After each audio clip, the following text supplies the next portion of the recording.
小さい時から絵を描いたり、あと幼稚園の時に書道を習いたいと親に言い出したらしく、なんか筆が好きだったんですよ。それで、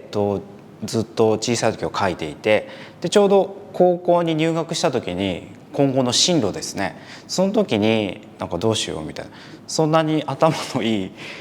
人ではなかったので、普通校というかそういう専門学校とか就職する高校だったんですけど、で父が僕がそういうのを好きなのを知ってたので、ずっと習字も習ってたので、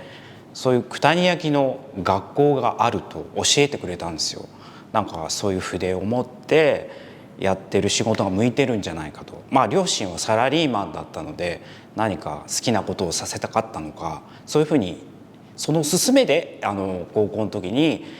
研修所に見学に行きました。はい、それがきっかけです。それで入学したって感じなんで。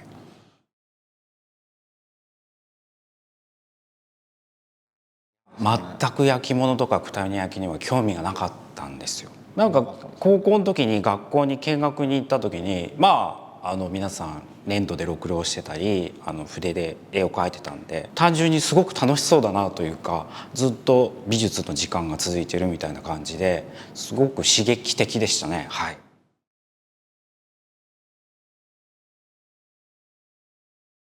ちょうど研修所ではこういう古九谷の授業だったり色絵だったりろくろだったりいろんな技法を学ぶんですけど、赤絵の授業は福島先生が講師に来てたので、その時に次課題をこういうの書きますと先生持ってきてくれて、実際に僕は書けないと思ったんですよね。すごく細かかったので、それが初めて筆を持って書いたら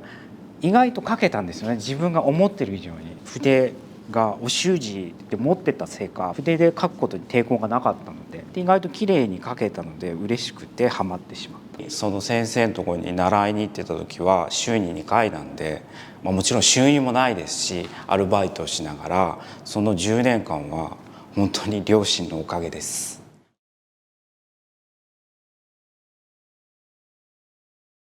僕は先生のところに弟子っていうよりちょっと習いに行っていた感じなんで、週に2回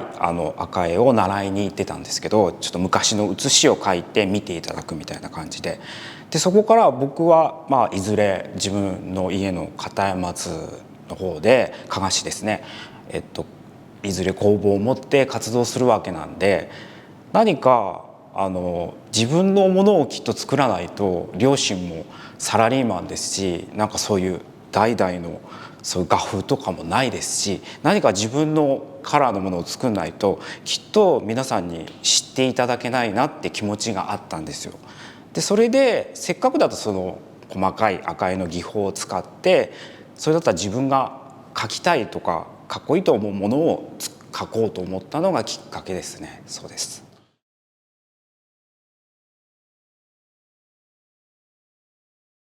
太田さんとの出会いが大きいと思います。はい。なんか僕がまだ修行中の時に太田さんがお声かけて僕の工房に来てくださったんで、もうちょうど独立する寸前ぐらいの時に、いずれ個展というかうちで展示をしましょうみたいに言ってくださったんで、東京の画廊からそんな風にお声かけていただいたのは初めてだったんで、すごく嬉しかったんですよね。そうです。だから僕にとって太田さんの出会いはすごい人生がやっぱり変わったというか、本当いろんなポイントポイントで人がいるんですよ僕って。それでその方になんか導かれてきた感じが、そうです。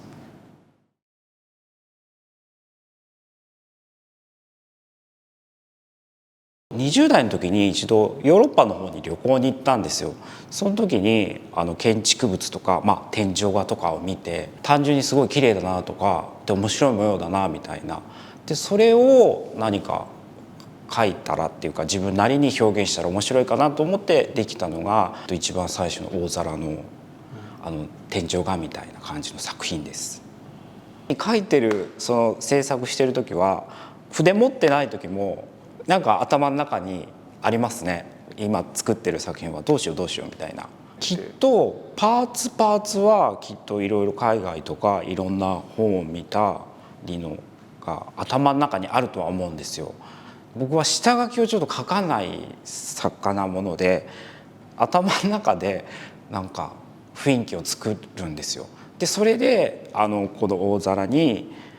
鉛筆と墨で下書きというか簡単な当たりをつけるんですけど、それを書いていって頭の中にあるイメージを書く感じなんですよね。意外と紙に書いてるのと実際書くとだいぶ変わっちゃうので、それだったら紙に書く時間がもったいないっていうのもあるんですけど、それだったら直接書いた方が全体の何て言うのかな、仕上がりは、はい、想像してこうしようかなこうしようかなとか、はい、妄想ですね妄想というかなんか考えてますね。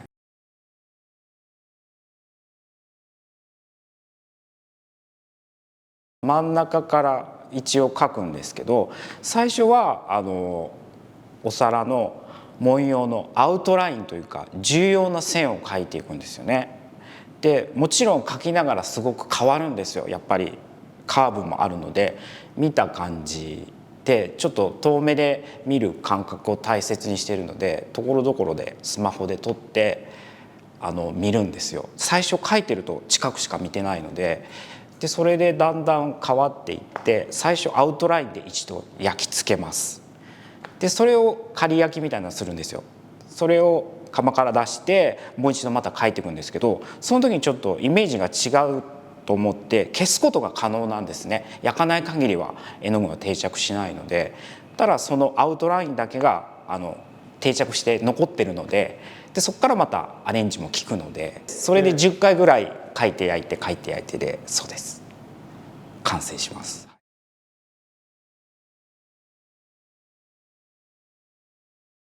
形はオーダーでロックロッシュの方、いつも作ってくれる西田さんって方がいるんですけど、その方にいつも設計図を書いて作っていただくんですけど、それが出来上がってきて、それに最初先ほど言ったように頭の中にあるその柄を筆と墨で割り取りをしていくんですけど、それが一番肝心で、それがやっぱちょっとでもずれちゃうと柄が全部ずれてくるので、そこだけはきっちりコンパスとかで測ったりして描いていくんですけど、それで最初頭の中にあるその全体の構図ですね、それをアウトラインを描いていって、で一度焼きます。でそれをもう一度出して、次はどこをコモンというか模様で埋めようかってところを描いていきます。でそれでもう一度焼きます。で次出して、次は強い部分ですね。そこが入んないとちょっと遠近感とかが出ないので、壁に設置した時に。で強い部分をもうちょっと太い筆でですね、それでベタッと塗って、それをもう一度また入れます。でそこから出してちょっと次は裏面を僕は描くんですけど、ちょうど表に書いてある文様をちょっとアレンジして裏に描くようにはしてるんですけど、でそれを描いて焼いて、でもう一度出します。でその後になんていうのかな、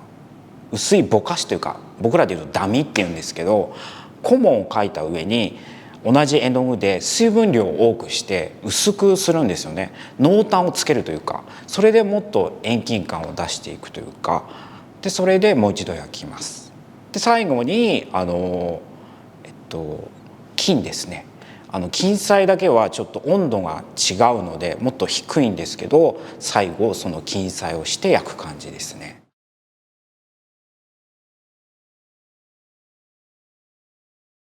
2007年の個展の時はまだこういう台に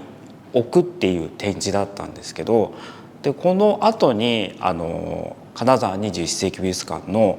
館長秋元さんの企画で工芸未来派展っていうのに参加させていただいたんですけど、その時に初めて壁に設置するっていう展示方法で展示させていただいて、で自分すごくその展示はすごい気に入りまして、でそれからですね大津さんの個展でも壁に設置っていうのがもうなんか普通になっていったというか、で壁に設置するってことは見方がいろいろ変わるんですよね。横から見た時の文様のちょっと深さがある分、それが最近の作品になるともっと深くなってきていて、壁に設置した時に本当に吸い込まれるような、で横から見るとまた柄が歪んで見えたりとか、いろいろ面白く感じるようになって、そこも考えながら絵付けをするようにもなりましたね。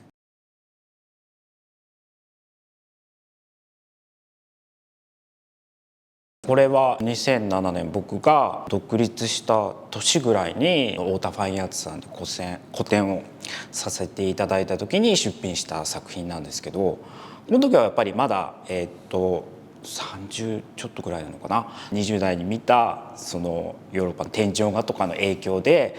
中心から広がる世界のお皿の出品が多かったと思います。この細密画の細描を使って何か自分なりの表現ができたらっていうふうにすごい頑張ってた時の作品ですね。そうです、はい。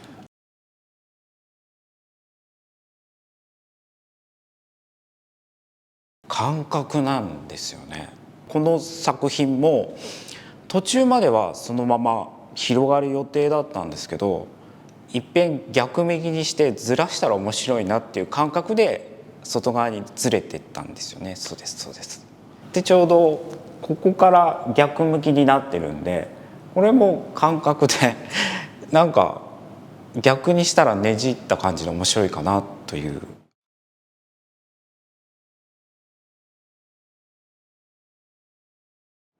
半年ぐらいで、はい、立体2点と大皿4点を同時進行で全部作るんですけど、1点集中型ではないんですよ僕って。だからその方がなんか切り替えができて、一つ作品一つ作品で切り替えができて、なんかリフレッシュできるというか、1個にグーってなるとなんか途中で詰まっちゃう時もあるんですけど、はい、制作期間が詰まってきた時は夢で描いてる時もあります。